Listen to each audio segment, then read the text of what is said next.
नमस्कार. कधी कधी आपल्याला खूप गोड खायची इच्छा होते, पण घरात नेहमीच उपलब्ध असतील असे नाही. त्यामुळेच आज आपण अर्ध्या तासामध्ये गोड मिठाई कशी बनवता येईल ते आज आपण या व्हिडिओमध्ये बघणार आहोत.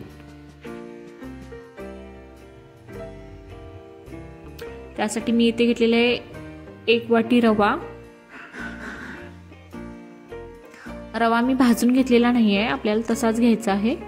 आणि 2.5 वाटी दूध घेतलेलं आहे. मध्ये मी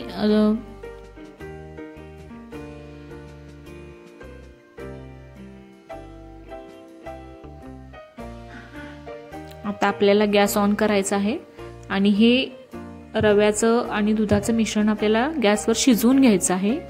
कढईमध्ये आपण व्यवस्थित हलवून घेऊया याला, जेणेकरून गुठळी राहणार नाही.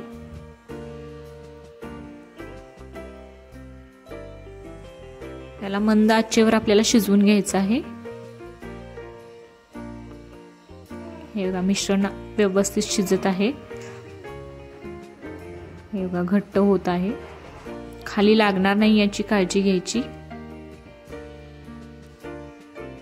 मिश्रण आपलं तयार झालेलं आहे.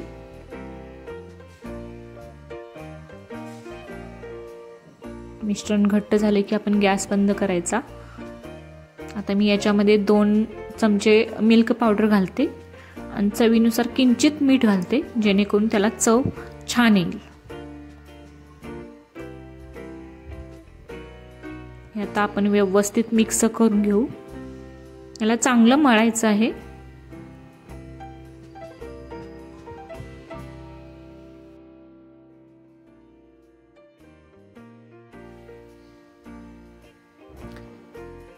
याला चांगलं व्यवस्थित मळून घेऊ.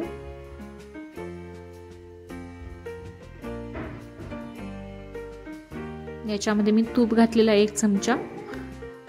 तुपाने काय होईल की त्याला व्यवस्थित म्हणजे त्याच्यामध्ये मिक्स होऊन ते चिकटणार नाही जास्त. आणि व्यवस्थित त्याला आपण आता मिक्स करून घेऊ.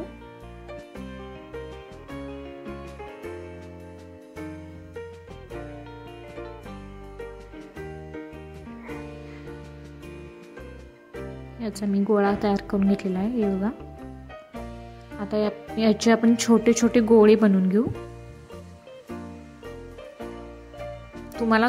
तुम्हाला हवा तसा आकार देऊ शकताय.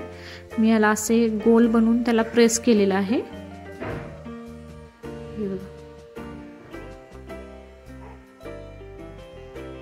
अशा प्रकारे मी सगळे गोळे बनवून घेते.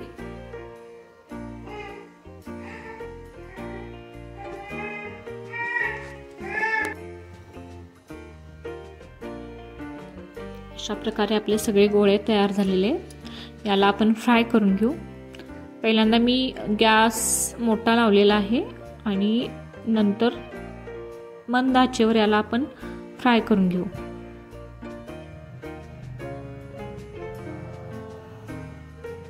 जेणेकरून आतमध्ये ते व्यवस्थित भाजेल आणि खाली चिकटणार पण नाही.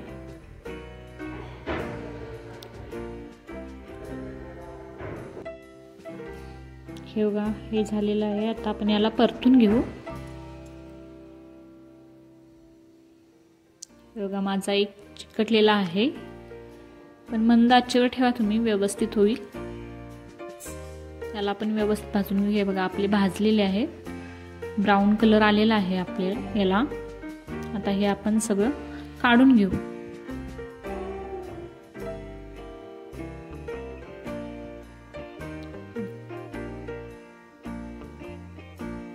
आता आपण पाक तयार करून घेऊ. मी याच्यासाठी 1.5 वाटी साखर घेतलेली आहे आणि 1.5 वाटी साखरसाठी मी 3 वाटी पाणी घातलेलं आहे याच्यामध्ये.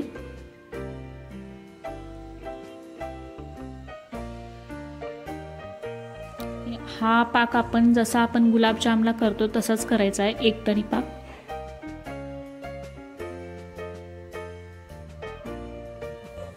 याच्यामध्ये मी वेलची पावडर घालते. आपलं उकळलेलं आहे पाणी. याला हे आपण जास्त घट्ट करायचं नाहीये, एक तारीस फक्त बनवून घ्यायचा आहे पाक. हे बघा आपला पाक तयार झालेला आहे। आता मी ह्याच्यामध्ये हा पाक ओतते आणि याला मुरत ठेवते। एक 5 ते 10 मिनिटासाठी मुरत ठेवला तरी चालतं, म्हणजे जेणेकरून त्याच्यामध्ये आतमध्ये पाक व्यवस्थित मुरेल।